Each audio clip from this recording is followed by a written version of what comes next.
Salut, aujourd'hui on parle focus stacking. Vous est-il déjà arrivé de prendre une superbe photo et une fois rentré à la maison de vous rendre compte qu'elle n'était pas bien nette? C'est plutôt frustrant, n'est-ce pas? Et si je vous disais qu'il existe un moyen de s'assurer que l'ensemble de la photo soit bien net, que ce soit en photographie de paysage, packshot ou encore macrophotographie? Commençons par un petit rappel de ce qu'est la profondeur de champ. Il s'agit de ta zone de netteté dans l'image, et l'on sait que plusieurs facteurs influent directement sur cette notion. Une vidéo dédiée développera ce sujet en détail si tu le souhaites. Fais-le moi savoir en commentaire si c'est le cas. Mais pour faire simple, il suffit de retenir que plus ta focale est longue, moins ta zone de netteté est grande.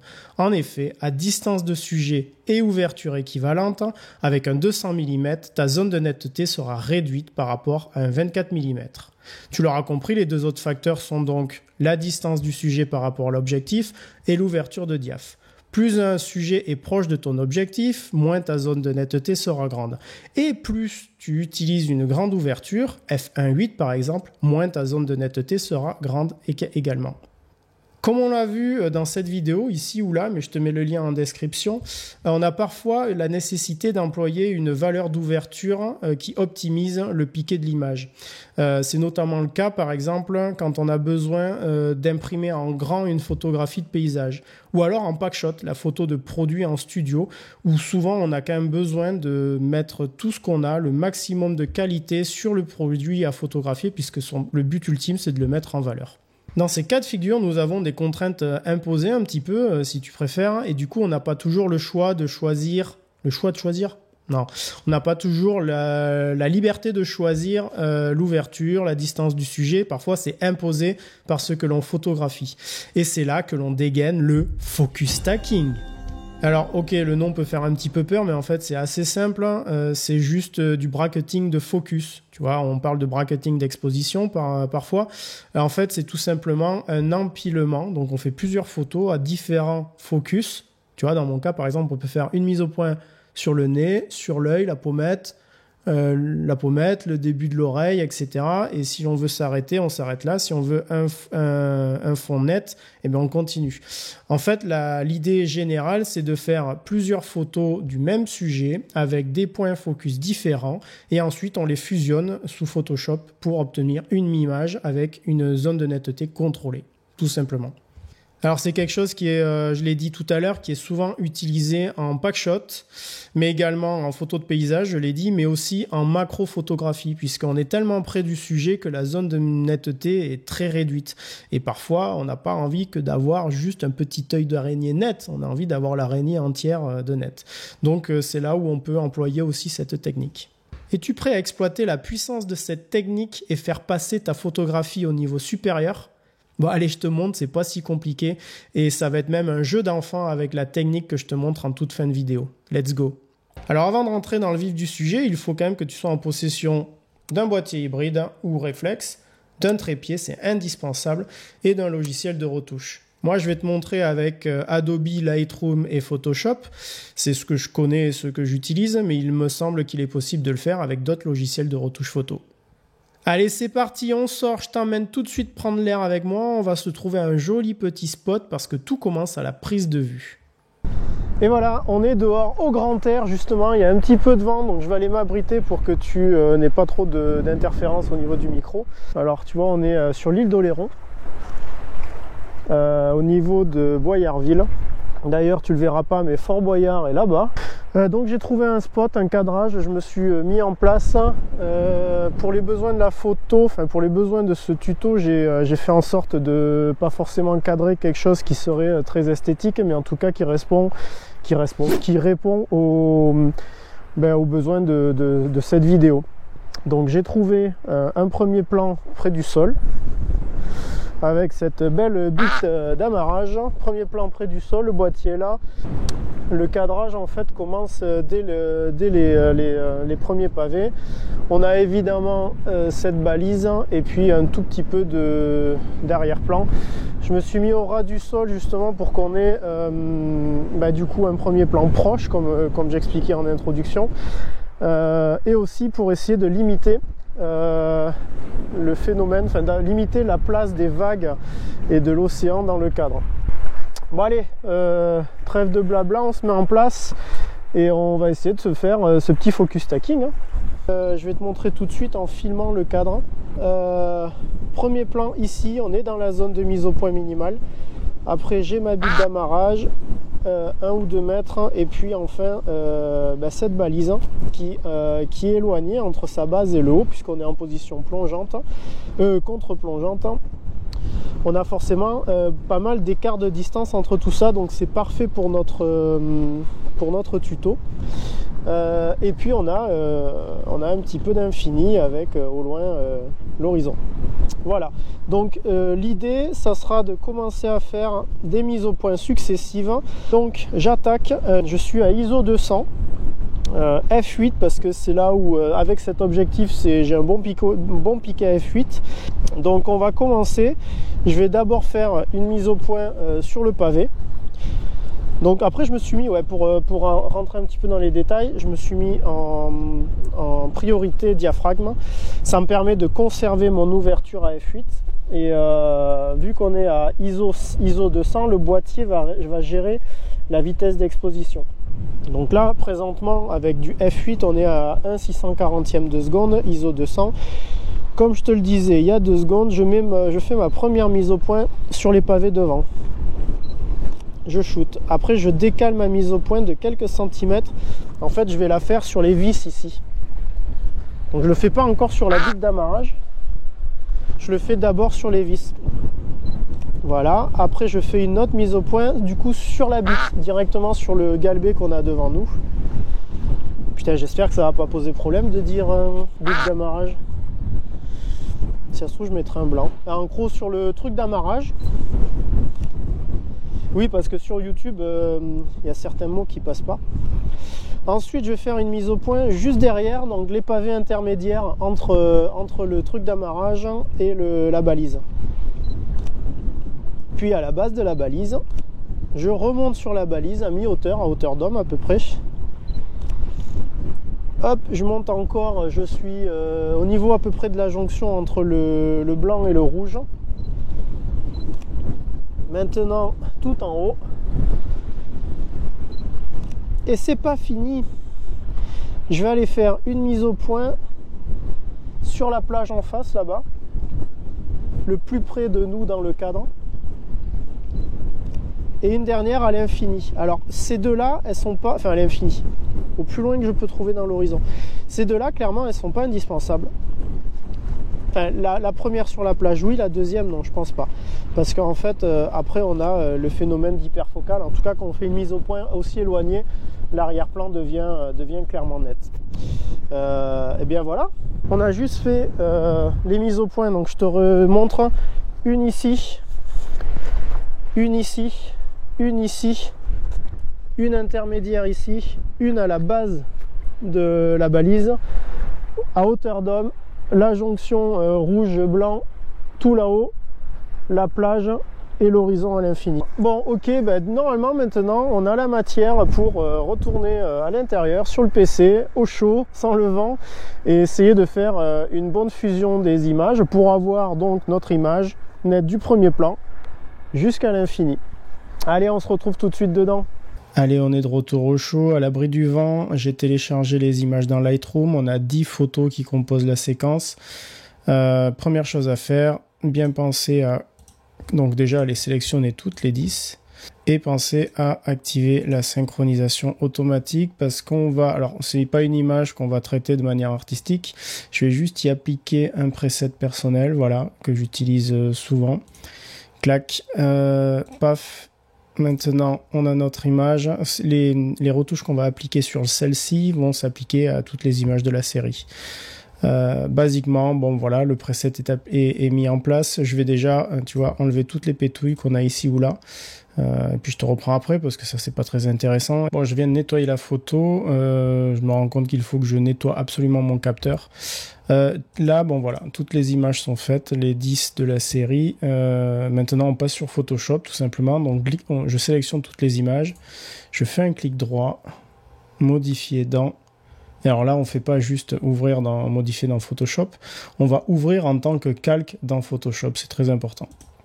Ok, donc tout a été envoyé sur Photoshop. Maintenant, tu vois, j'ai toutes mes photos qui apparaissent sous forme de calque à droite.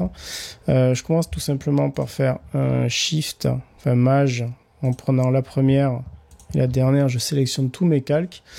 Je passe en haut à gauche dans Édition et je vais aller faire un alignement automatique des calques.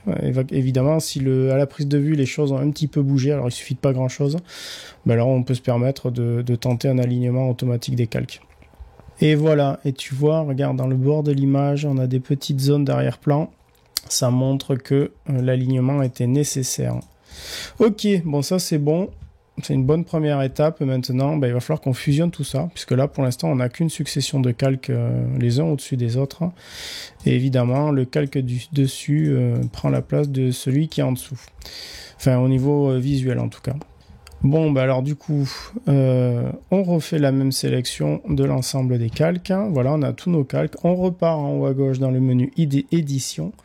Pardon, on repart en haut à gauche dans le menu Édition. Et on va aller chercher tout simplement la fusion automatique des calques. Voilà, ça nous propose deux modes d'empilement des photos, donc empiler les photos ou les assembler en panorama. Nous ici, ce qu'on veut, c'est empiler les photos. On coche le ton et couleur continue, idem pour les zones transparentes. Ok, et ça va tourner un petit peu le temps de faire tout ça, ça peut être un peu long. Ok, donc Photoshop vient de finir d'empiler tout ça. Tu vois, sur la partie droite de l'image, on a donc nos calques avec des masques de fusion. En fait, c'est ce que a généré Photoshop.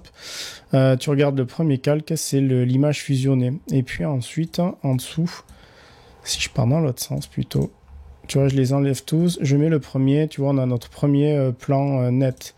Et puis on empile ainsi de suite au fur et à mesure qu'on avance les zones de netteté. En tout cas, c'est Photoshop qui a décidé de faire la sélection au niveau des zones nettes ou pas. Et pour donner finalement, attends, je vais recocher du coup, hop, pour donner du coup ce qu'on avait demandé, à savoir une image nette. Alors je sais pas si la compression YouTube va permettre de bien voir la qualité de l'image. Donc on a une zone nette, alors pas ici parce que là c'était la petite zone de flou, parce qu'on est dans la limite minimale de la zone de mise au point de l'objectif. Ok, donc on a donc une belle image bien nette du premier plan jusqu'à l'arrière-plan. Photoshop a fusionné ça aux petits oignons. Des fois, il arrive qu'il y ait une nécessité de reprendre un petit peu des petites erreurs de fusion. Ça dépend des sujets, évidemment. Quand il y a de l'eau, des sujets qui bougent, etc., ça peut arriver. À ce moment-là, tu retouches sur Photoshop ou Lightroom, comme tu préfères. Tu fais en fait de la retouche classique sur une image normale. Ou alors, la petite astuce, ça peut être de retenter une nouvelle génération, un nouvel empilement de calque. Et des fois, ça peut permettre de trouver une solution à ces petits ratés. Voilà, enfin moi en tout cas, ça m'est déjà arrivé de retenter une ou deux fois et ça marchait pas mal. Et donc voilà, on a notre image finale d'une manière assez simple finalement. Le plus important, c'est quand même la prise de vue, comme on l'a vu. Voilà, après alignement automatique et puis empilement automatique aussi. Je t'invite à repasser cette séquence, revenir au début de cette séquence pour refaire le point et pour bien noter les étapes à faire tranquillement, mais tu vois, il n'y a rien de compliqué là-dedans en fait. Bon, tu vois, c'est pas si compliqué au final. Il faut juste un petit peu de méthode. On va voir tout de suite quand même les petits pièges à éviter. Tout d'abord, et tu l'as compris, on travaille sur trépied. L'idée, c'est d'éviter au maximum tout mouvement. Alors évidemment, on peut corriger ça avec l'alignement des calques sur Photoshop, mais d'une manière générale, et pas que pour cette technique-là, tout travail fait à la prise de vue, c'est du travail de post-production en moins. Et je te garantis que c'est quand même beaucoup plus facile de le gérer à la prise de vue. Ensuite, certains sujets se prêtent un petit peu moins à cette technique. Évidemment, si tu as des sujets en mouvement, de l'eau par exemple, alors il faut que ça bouge un petit peu quand même, ça peut créer des problèmes lors de la fusion des images sur Photoshop. Ne te prive surtout pas pour autant de faire la photo que tu as envie et la photo que tu as en tête. Mais juste intègre cette notion-là, ça t'évitera évidemment peut-être d'avoir des soucis ensuite. Si tu intègres un sujet en mouvement, tu vas peut-être shooter d'une manière ou d'une autre, ou en tout cas faire très vite tes séquences et ça te permettra de limiter encore une fois le travail en post-production. Attention également à la distance minimale de mise au point de ton objectif. Évidemment, si tu intègres un élément dans cette zone d'exclusion de netteté, il ne se passera aucun miracle, même avec le meilleur focus stacking du monde. Fais attention tout particulièrement avec un grand angle au premier plan qui peut des fois se retrouver très près de l'objectif. Juste avant de te dévoiler le super conseil que je garde pour la fin de cette vidéo, laisse-moi te dire que la pire erreur que l'on puisse commettre avec cette technique, ce serait de ne pas prendre assez de photos ou alors de prendre des espaces entre chaque focus trop importants. En effet, tu l'imagines, si tu vérifies pas bien derrière ton boîtier que tu as assez de matière nette pour empiler ensuite et faire une image nette du début jusqu'à la fin, tu risques de te retrouver avec un plan flou au milieu. Ça, c'est pas du tout bon et on veut pas ça. Donc, la meilleure chose à faire, c'est peut-être de multiplier les images, en tout cas au début, le temps de prendre ses marques. Alors, la transition est toute trouvée avec ce que je te promets depuis le début de la vidéo, à savoir la petite astuce. On le sait, chez certaines marques, ça fait bien longtemps qu'on a la possibilité de faire du focus stacking directement avec l'appareil photo, exactement comme on peut faire du bracketing d'exposition. Chez Sony, c'était pas le cas.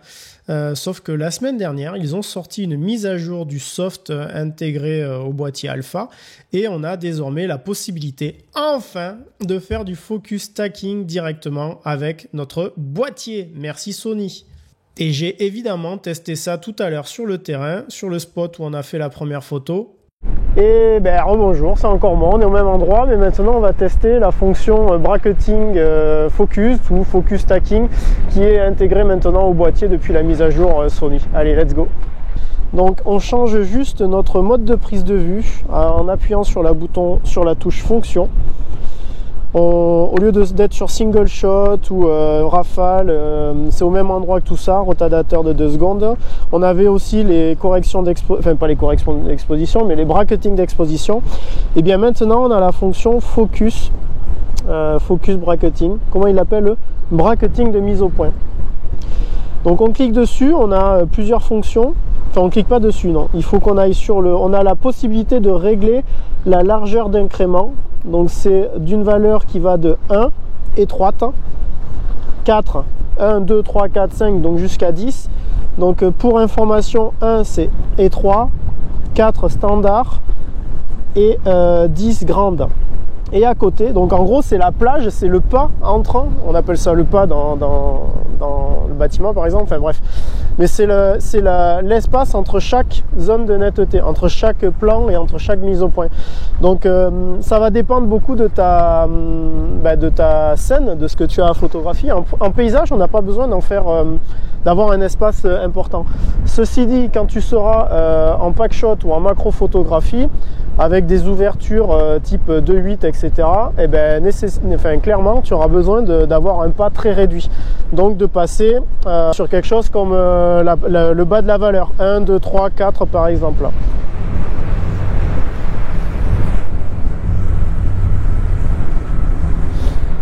Donc je reprends. Donc, et puis après, 10, c'est des grands écarts entre tout. Je vais pas te mentir, c'est une fonctionnalité qui vient de sortir. Je l'ai testé moi à la maison sur un petit objet en type packshot. Je l'ai pas testé sur le terrain encore, donc c'est l'occasion de le faire ensemble. Je t'invite, comme je te disais, à faire plein d'essais. Moi, je vais prendre comme valeur de base, je vais prendre 4. Parce qu'ils affichent ça comme standard. Et à côté de ça, tu as donc le nombre de prises de vue. Le nombre de prises de vue, c'est toi qui choisis entre 0 et puis il y a 3 chiffres, donc jusqu'à des centaines. C'est le nombre maximal de prises de vue qu'il va effectuer jusqu'à atteindre la netteté. Donc là, lui, il commence avec 4. Enfin, on prend un espacement de 4. On fait notre première photo sur les pavés. Lui, il va espacer ses photos en fonction de l'espacement qu'on a paramétré. Si au bout de 10, il arrive à l'infini, normalement, il devrait arrêter. On va tester tout de suite. Donc, je vais pas mettre 50 évidemment, mais je vais mettre 30 pour le test. Et j'ai sélectionné donc un espacement de 4 standard. Et je descends ma mise au point sur les pavés. Allez, c'est parti. Tu vois, il y a un minuteur, il en est à 4, 5, 6. Et je crois qu'il a fini. Donc tu vois, avec un réglage de base où j'ai demandé 40... Fais voir combien j'avais demandé. J'avais demandé 30 photos avec un écart de 4. Il m'en a fait 6. Ça tombe à peu près sur ce qu'on avait fait. On va essayer, juste pour les besoins du test, au lieu d'être sur un espacement de 4, on va passer sur un espacement plus réduit. On va partir sur 2. 2 avec toujours 30 images demandées et on va voir combien il va nous en sortir. Et c'est parti, retardateur, pam, c'est parti. Et là il nous en a sorti 9. Donc tu vois, on demande 30, mais lui après il fait sa sauce. Et ça je trouve que c'est génial parce que ça permet de se dire j'y vais, j'envoie mon bracketing de focus, je sais pas trop combien d'images je vais mettre. Dans le cas où il y a vraiment besoin d'un grand nombre d'images, en prenant une valeur élevée, je sécurise ma prise de vue. Et ça franchement c'est cool de ne pas avoir à revenir, surtout quand tu pars sur des spots un petit peu exceptionnels, que tu as payé un avion, etc. C'est con de rentrer à la maison et te rendre compte que tout est flou, ou enfin pas tout, mais une partie de l'image est floue. Alors j'espère que cette vidéo t'aura donné envie de tester cette technique. N'hésite pas à faire des essais pour te familiariser avec cet exercice qui, je l'espère, va te permettre d'ouvrir de nouvelles portes dans ton voyage photographique. Je t'invite à poser toutes les questions que tu veux ou à partager tes impressions en commentaire ici. Ou alors sur Instagram, tu peux utiliser le hashtag #Larigaldi ou directement me taguer @Larigaldi et ça me permettra de voir les belles photos que tu as réalisées grâce à cette méthode. Merci, ciao.